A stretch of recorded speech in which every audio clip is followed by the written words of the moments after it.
একটি মাত্র ডিম দিয়ে সকাল বিকালের মজাদার নাস্তা যা ছোট বড় সকলে অনেক পছন্দ করে খাবে। হাই এভরিওয়ান, শাহনাজ কিচেনে সবাইকে স্বাগতম জানাচ্ছি নতুন আরও একটি রেসিপি দেখার জন্য।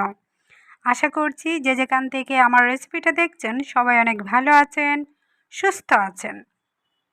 আজকে 1 কাপ শুকনো চালের গুঁড়ি, একটি ডিম আর তিলের সাহায্যে মজার নাস্তাটি তৈরি করে দেখাবো। নিয়ে নিচ্ছি সর্বপ্রথম একটি ডিম, তারপর 1/2 কাপ পরিমাণ নিয়ে নিচ্ছি চিনি। মিষ্টি যে যেমন খেতে পছন্দ আর পিঠা কতটুকু বানাবেন তার উপরে নির্ভর করবে। যেহেতু এখানে পানি দিব না, পানি ছাড়াই তৈরি করব, তাই চাউলের গুঁড়া দিব 1 কাপ পরিমাণ। এখন দিয়ে নিচ্ছি ভ্যানিলা এসেন্স। এটা আমার নিজের হাতে তৈরি ভ্যানিলা এসেন্স। কীভাবে তৈরি করেছি সেটা টিপস অ্যান্ড ট্রিক্সে আপনারা পেয়ে যাবেন। মিশিয়ে নিয়েছি কালার এবং ফ্লেভারটা সুন্দর আসার জন্য। ভালোভাবে মিশানো হয়ে গেলে এখানে রান্নার তেল দিব ভরপুর 2 চামচ পরিমাণ। আবারও ভালোভাবে মিশিয়ে নিব। তারপর শুকনো চালের গুঁড়ি দিয়ে একটি ডো তৈরি করে নিব। এটা ইচ্ছে করলে আটা বা ময়দা দিয়েও নাস্তাটি তৈরি করতে পারবেন। আজকে আমি শুকনো চালের গুঁড়ি দিয়ে করে নিচ্ছি, আবার ভিজা চালের গুঁড়ি দিয়েও করতে পারবেন। 1 চিমটি লবণ দিয়েছি। যে কোনো মিষ্টি খাবারে লবণ দিলে মিষ্টির ব্যালেন্সটা ঠিক থাকে।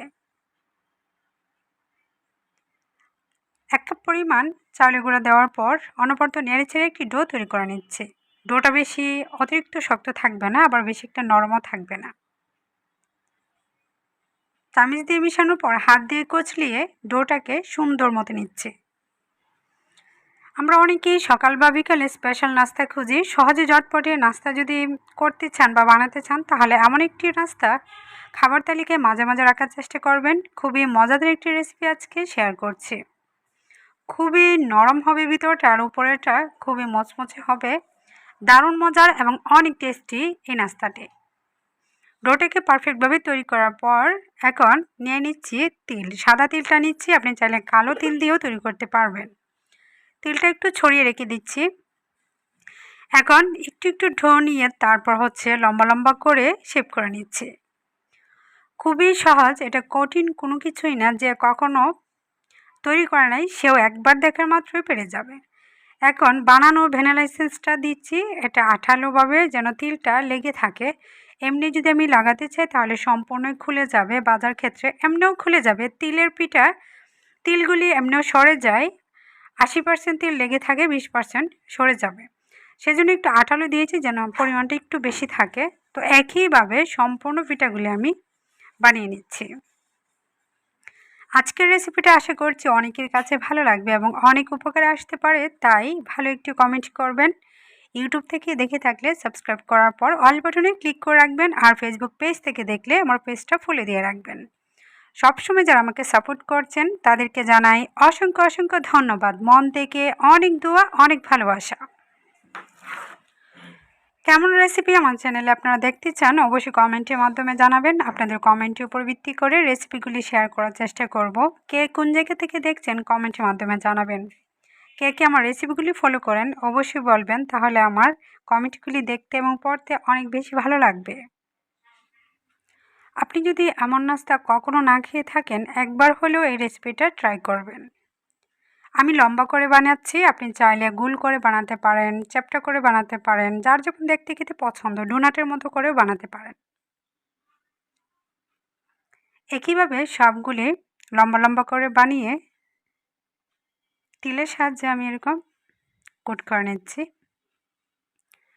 তিল কম বেশি করেও দিতে পারবেন, তবে যত বেশি দেন না কেন বাজার ক্ষেত্রে কিন্তু তিলগুলি 80% থাকবে, 20% খুলেই যাবে। তাই অতিরিক্ত হয়ে গেলে যখন ভাজবেন তিলগুলি পুড়ে যাবে, তখন পিঠার কালারটা যেমন নষ্ট হবে, স্বাদটাও নষ্ট হতে পারে। সবগুলি তিলের সাহায্যে আমি ভরে নিয়েছি। এখন ফ্রাই প্যান বসিয়ে নিয়েছি, তেল দিয়ে নিচ্ছি পর্যাপ্ত পরিমাণ, বেশি কমও না আবার বেশিও না। তেলটা হালকা গরম অবস্থাতে পিঠাগুলি দিয়ে দেব। আমি 2 সাইজ করে দিচ্ছি। তিলগুলি নিচে দিচ্ছি, কয়েকটা উপরে দিচ্ছি। দেখছি যে কোন পিঠাটা বেশি সুন্দর হয়, তিল নিচে দিলে সুন্দর হবে নাকি উপরে অংশে থাকলে সেটা সুন্দর হবে। দেখলাম যে দুইভাবে দিলে তিল যে কয়টা ওটা উঠেই যায়, আবার যে কয়টা লেগে থাকে আর লেগেই থাকে। মাঝারি আছে এটাকে ভেজে নিতে হবে। হাই ফ্লেমে দিলে উপরের অংশে পুড়ে যাবে, ভিতরের অংশে কাঁচা থেকে যাবে, সেই জন্য মাঝারি আছে করে উল্টিয়ে পাল্টিয়ে ভেজে নিতে হবে। পিঠাটা যেহেতু নরম তুলতুলে ভিতরের অংশে, তাই আস্তে আস্তে করে উল্টিয়ে তারপর ব্রাউন কালার করে ভেজে নামিয়ে নিতে হবে। সকাল বা বিকালের ঝটপট নাস্তা হিসাবে এমন একটি নাস্তা পরিবেশন করে আপনারা চায়ের সাথে খেতে পারেন, আড্ডার সময় খেতে পারেন, মেহমান আসলেও পরিবেশন করে খাওয়াতে পারেন। এমন একটি নাস্তা যাকেই খাওয়ান না কেন প্রশংসায় ভরিয়ে দেবে। খুবই টেস্টি এবং খুবই মজাদার একটি নাস্তা। মাঝারি আছে করে প্রত্যেকটা পিঠা কীভাবে আমি ভেজে নিচ্ছি। আলতো হাতে নিতে হবে, উপরটা শক্ত ভিতরটা একবারই নরম। যখন আমি বয়স দিচ্ছিলাম পিঠা আমি খেয়েছি, খাওয়ার পরেই কিন্তু বয়স দিচ্ছি। তবে এই পিঠাটা গরম গরম না খেয়ে একটু ঠান্ডা হলে বা পরের দিন যদি ফ্রিজে রেখে খেতে পারেন আরও বেশি টেস্টি হয়। এই তো নামিয়ে নিলাম। দেখতে যেমন সুন্দর আকর্ষণীয় দেখাচ্ছে, খেতেও কিন্তু অনেক লোভনীয় হয়েছিল। খুবই নরম ভিতরটা আর উপরটা খুবই খুবই মচমচে। দারুণ মজার এই রেসিপিটা আপনাদের কাছে কেমন লাগলো কমেন্ট বক্সে কমেন্টে জানাবেন। আজকের মতো বিদায়, নতুন কোনো রেসিপিতে দেখা হবে। আল্লাহ হাফেজ।